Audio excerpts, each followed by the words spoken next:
This is Koren. His background is pretty interesting. He is a PhD candidate in political science at the University of Minnesota and has some interest in applied economics, and I'm interested to see how all this relates to interstellar travel and exploration. So thank you for being here. Thank you for having me. This is really cool. It's one of the reasons I became an academic was to do something like that, so it's nice that I actually managed to. My research looks at it uses big data to understand the causes of political violence with a focus on forecasting. So how can we not only explain and understand, but also really try to predict it? And so I kind of brought this into this question of, okay, well, how do we think about societies in interstellar travel? And, you know, we have we don't just want to think of those problems in kind of general terms, really want to be able to predict them in order to better design institutional mechanisms that can help mitigate and prevent some of those issues.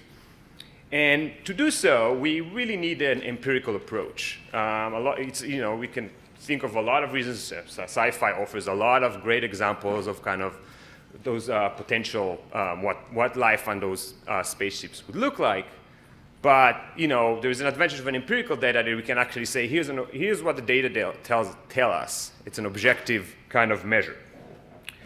And so, you know, this way we can imagine and come up with an evidence-based kind of strategy of thinking about interstellar travel. So, you know, one thing that it seems like we can safely assume about those interstellar world ships is that they're going to be closed societies. You don't have migration, you don't really have exchange of ideas with the outside world. And as, you know, thinkers from Plato to Popper have already told us, such societies are highly susceptible to conflict, to internal violence, ranging from civil war to repression. And again, we're not talking about small vessels here. It's not the Enterprise, right? We're talking about, estimates based on the kind of best hopes we can have for speed would be about 1% the speed of light. So we're talking about 10,000s to hundreds of thousands to even millions of people on those vessels. And so taking these issues into account, how can we predict violence prior to sending those ships into space, ex ante, right? And again, using data that we have on Earth, we don't have anything about interstellar travel. And so this paper is kind of a first step in ideally a new agenda. And it tries to kind of think about that, again, with a kind of empirical backing. So there are a lot of types of social conflict on Earth. I'm looking at specifically 4 that have been most prevalent, at least in kind of recent decades. The first one is nonviolent civil disobedience with maximalist aim. So it's different than protests. So like we think of demonstrations, but those things are kind of a higher level. They're designed to actually remove the regime, to remove the government. They're designed to recreate the political system. And again, this is something that, it has some positive aspects, right? 1989 revolutions, etc. But again, on an interstellar vessel, that might be a dangerous form, a destabilizing form of conflict. The second one I'm looking at is coups d'état. So again, we have a small group, usually military officers. So again, something that should be considered within interstellar context, that try to remove the government and take control. Mass killing, that's another pernicious aspect of warfare. So again, it's basically the intentional killing of a large number of individuals, genocides being an extreme form, but we also have violence that is still intentional and massive, but kind of lower scale. And finally, civil war, the most infamous form of political violence. So we have some group that uses armed means to remove the regime. And so I'm looking at these 4 and trying to kind of focus those. Research has identified a lot of potential predictors. I'm looking at kind of some specific ones. So regime type and political openness is one of them. Food shortages, that's a more recent aspect that I actually work on a lot. Development, state capacity, non-professionalized militaries. So again, we have those officers that might want to remove the regime. History of conflict, availability of natural resources, ethnic cleavages, and other forms of contentious politics. And so, again, we have a lot of those kind of causes. I just take them all and put them in my model, basically. And again, those are among others. There are other things that I did not include. So on really strong predictors of civil war, for example, is baby mortality. But the assumptions would be that people who go on those ships would be relatively healthy, coming from developed countries. Another thing is education. So again, we would expect that people who go on those travel will have at least a high school education. So in this context, those indicators matter less. But again, it's something that's worth thinking about. I'm not going to go into too much detail about the data and methods. I originally had way more slides on that. I removed that. If somebody wants, I'd be happy to talk about it more after. But basically, the methods I use here are the same that used by official organizations such as the Presidential Instability Task Force. They use it to predict basically conflicts for the White House and for the CIA. So it's the same methods. Data, there is a lot of big data. I have a lot of observations. It's measured at the country year, going back 6 decades, on all the indicators I just showed, and all the kind of conflict types I mentioned. The methods is a combination of statistical and computational approach. I start by estimating a statistical model. I then kind of remove each factor to see how results change, and then I forecast kind of conflict using, again, computational approaches that really kind of play with the data to predict and not just to generate inference.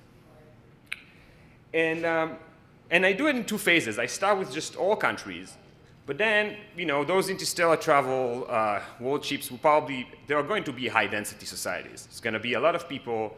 I mean, if anybody here haven't been to Hong Kong or Israel, it's hot, it's humid, everybody's in your face. So some factors become more important in this context. And I want to find exactly those factors that, as we move from just every country to those specific type of society, become really more important. Because that would be the ones that we should be especially concerned about. So as societal density increases, we're going to have factors that become more and more important. And again, I'll be happy to talk more about those methods later. So again, I'm running those analyses, and I apologize, it's a bit small, it's hard to see. But here is each one of those conflict types I mentioned earlier. The y-axis is how accurate, so how much each of those factors improve accuracy in the high-density sample, and the x-axis is the full sample. And so, for example, when we look at civil disobedience, we see that political openness, it has some effect in the full sample, right? So it's improves our model accuracy by about 3%, but then it improves it by almost 6 in the high-density sample. So that's something that becomes more important, political openness, as we move to those kind of denser societies. Coups d'etat, so the existence of civil war, again, kind of comes up. And then we see other factors here just don't matter. Some of them actually become kind of worse as you move. Mass killing, so again, the existence of civil war. But here we can see that although it is a strong predictor in both high density and regular societies, it actually plays a more important role in the full sample. So it actually becomes less important with high density societies in terms of mass killing. And then finally, when we look at civil war itself, then we can see, okay, well, economic inequalities become much more important as we move to kind of high density. What's the unit of the x and y axis and the range? So basically, I look at country years. So I have about, I think it's 7,800 observations for the full samples and 2,000 for the high density sample. Gotcha. And so I'm going to now talk a bit more about each of those, of the most kind of important ones. So the first factor that really comes out as important, that's something that really improves the accuracy of the model, is political openness. It's a very strong predictor of maximalist civil disobedience. And so when we think of kind of, okay, well, what does this mean? What does it tell us about interstellar travel? So it does suggest that we do want to have an alternative model to the military structure we usually think of, right? So again, I mean, sci-fi or whatever, Star Trek has like officers, you know, a regular vessel, a naval vessel has some sort of a military hierarchical structure where we want to rethink that model a little bit. And it's not that we don't need that structure, right? It's important to have some, especially when you throw a bunch of humans into space, you want to have some form of order, but you want to really set checks and balances on that system. And the kind of best models for that is the idea of constitutional monarchy, right? So like, you know, you think of the UK, Denmark, Sweden, Luxembourg. Those are countries that they have a king, but they're not democracies in the full sense. But they're still relatively very, very free. I mean, they have the highest kind of levels of individual freedoms you can ask for. And so that is kind of a model of constitutional captaincy. That's what I came up with as a term. And so we have this kind of natural stability. There is a structure to it. There is a societal structure. But it's very flexible, and it makes sure that, you know, leaders and officers cannot abuse the power, to kind of overly repress individuals or start their own kind of wars. The second thing I was looking at that came up as important, especially with civil war, is this economic inequalities. So again, this is not necessarily a surprising finding. But it might be a bit challenging when we think about those interstellar warships because we're limited with we cannot expand our economy physically, right? So on Earth, we basically have, you know, from our perspective, unlimited ability to expand economics. We can build more factories, we can outsource factories.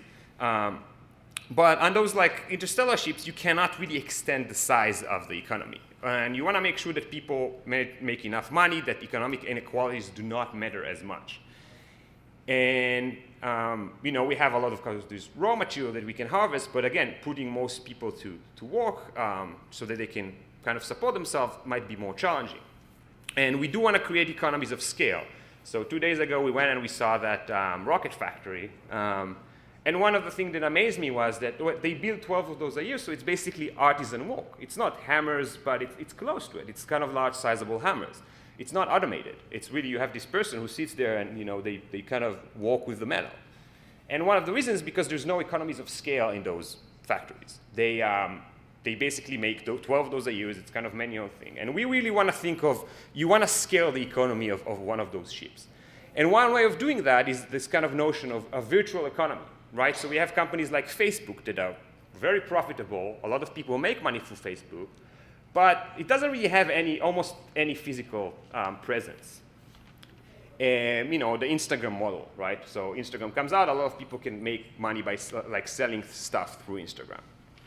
And so the idea is that we kind of want to stimulate consumption, and we want to increase demand and output, and we want to do it by kind of seeking alternative modes of income.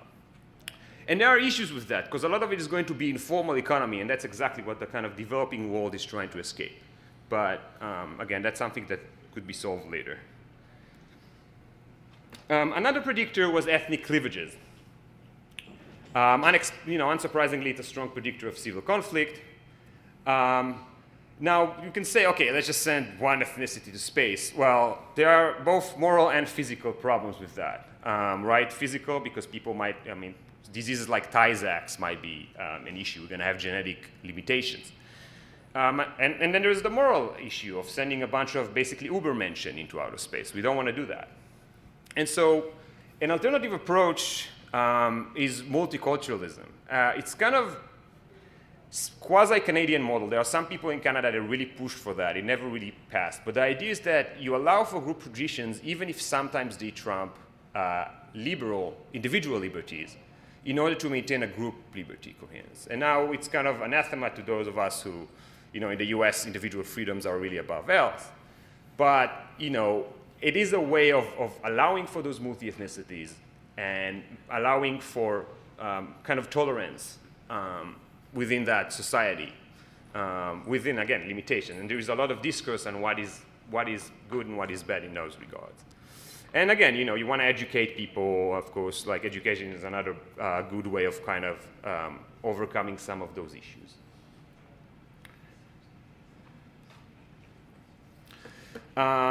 Another strong predictor was natural disasters. So that's really, we can think about them as broadly as possible as exogenous shocks, right? We're sending those spaceships out there. It's unknown unknowns that's going to kill it, right? We can plan as wide as we want, but it's, it's this asteroid or some form of radiation we're not aware of that might kill us. And the problem with that is you can't plan for it, really. You can't plan for unknowns, black swans, right? You can try to reduce the vulnerability to those issues. So, you can strengthen local system resilience. So you can have kind of a semi-decentralized format of a spaceship, compartmentalization, where if something happens to one side of the ship, it's still not going to affect the others. You can train emergency personnel to be effective, to know how to operate well with the local kind of population within those areas. But again, as I said, those are really limited solutions. And so, another kind of ways of thinking about it moving forward is how to work with some of those issues. And then the final predictor I'm going to talk about here is food supplies. So as we saw 2008, 2011, we see those kind of spikes in food prices. A lot of people take the streets. It kind of feeds into conflict like happened in Syria. And the point about food is that it's not just an issue of production. We can produce enough food, and a lot of people won't be able to access it, right? So Amrita Sen, Nobel Prize laureate, once said that starvation is not about not having enough food. It's about people not being able to have enough food. And so there are a couple of ways you can deal with it. And the key thing is to really think of both a centralized and a decentralized system of food operating at the same time. So you can think of like urban gardening, right? Using all the space you have, kind of like that, those Chinese buildings they're designing to do in order to bottle CO2 emissions. So really kind of maximize the area used to grow food. Another way of thinking about it is, and again, thinking of that kind of system, so you can have a central system of food production that, you can grow cereal, you can grow cattle at the kind of spaceship levels, but that each household will have some form of sustainable individual production. So for example, insects are a great kind of solution. They're very easy and cheap to grow. You don't need anything. One bag of substrate is basically enough for years. There are rich in proteins.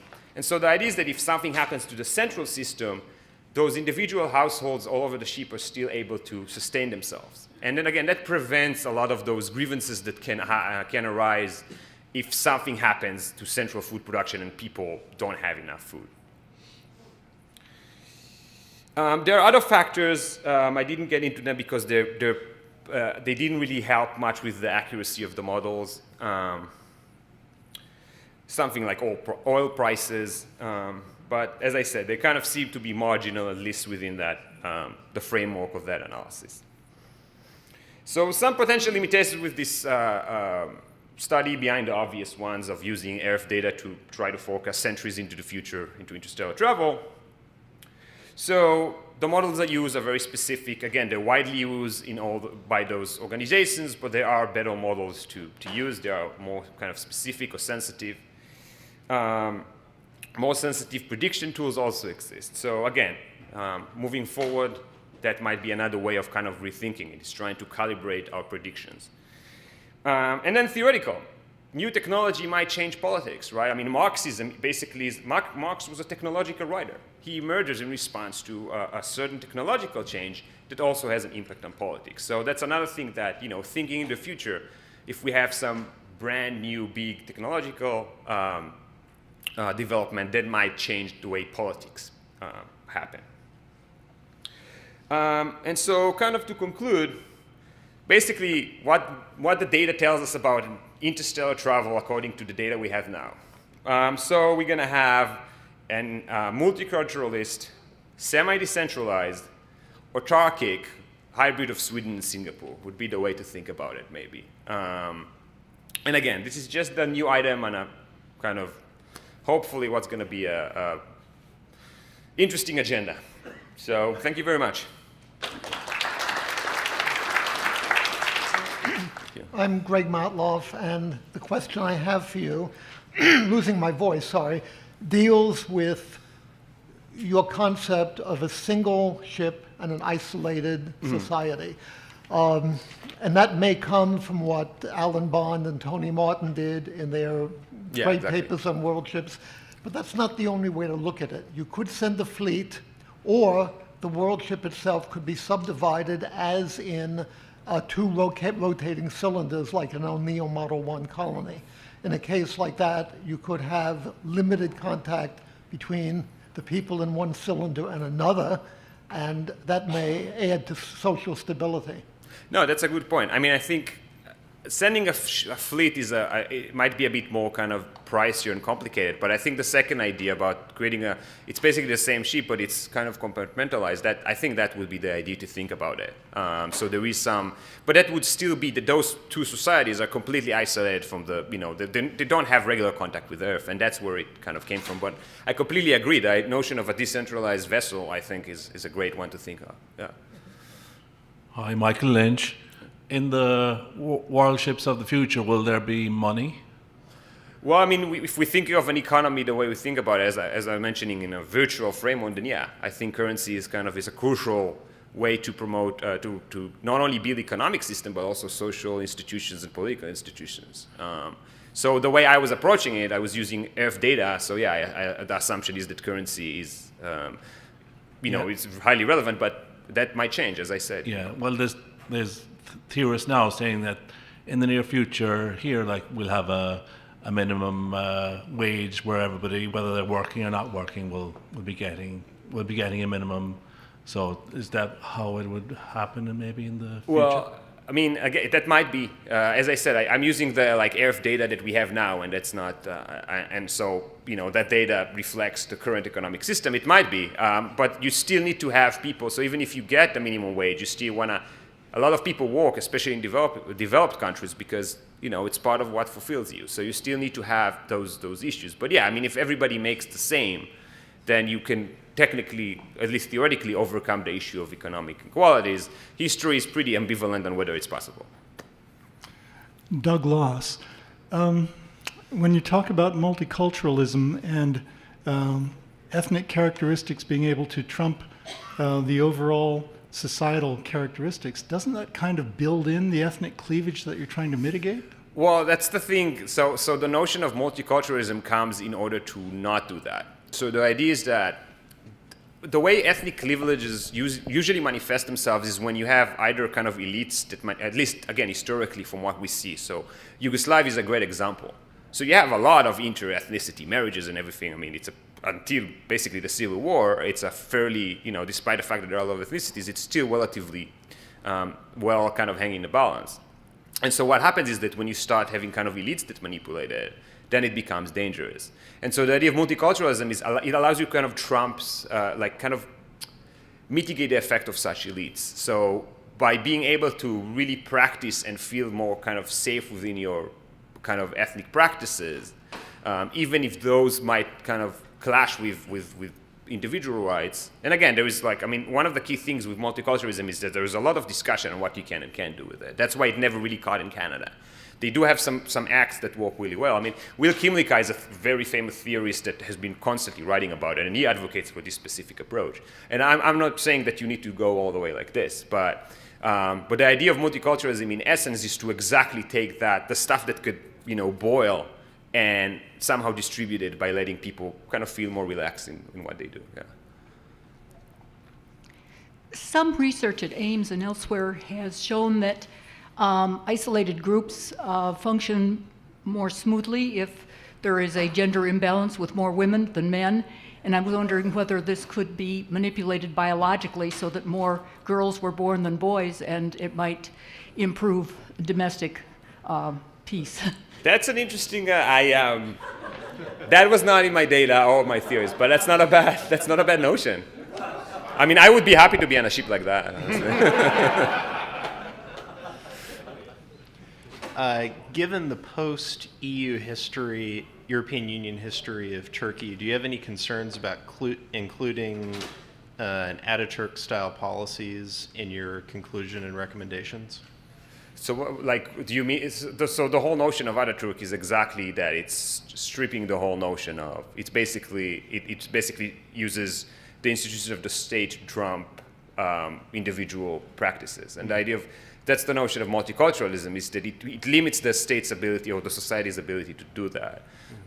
So again, we go back to, this is just a strategy that I kind of thought about and read about to mitigate it. There are a lot of ways of thinking about ethnic cleavages. I mean, education in and of itself is already a great way to kind of overcoming some of those issues.